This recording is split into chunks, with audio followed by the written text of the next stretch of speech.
Okay, so I just listened to Ruby by JENNIE. Okay, so I want to say something. For the first few songs, for the first 8 songs were decent. The first 8 songs being the intro with Jane and FKJ, Like Jenny, Start a War, Handlebars with Dua Lipa, With the IE, Way Up, Extra with Doechii, Mantra, and Love Hangover with Dominic Fike. Those songs, I do like a few of them. I like Mantra, I like Start a War, and I like Jennie.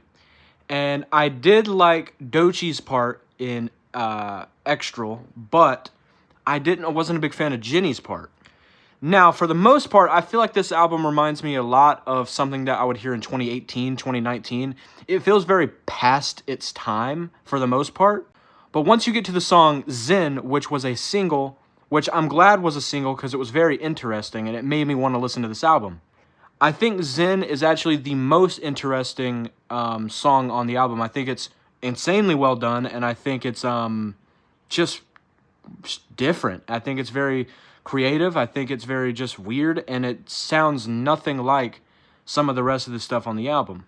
I think after we get to Zen and everything down from there, I think that's when the album shines to its full potential. Not potential. Shines to its full... What's the word, dude? To its full... It just gets better when it gets to Zen. I like almost every song down. I like Zen a lot. I like Damn Right with Childish Gambino and Callie Uchis. I don't know how to say her name. Olkiz. I don't know. I like Soul City. Starlight wasn't bad, but I don't know, it wasn't my favorite. I don't know. I thought the album was decent. It was fun, but it seems kind of past its time.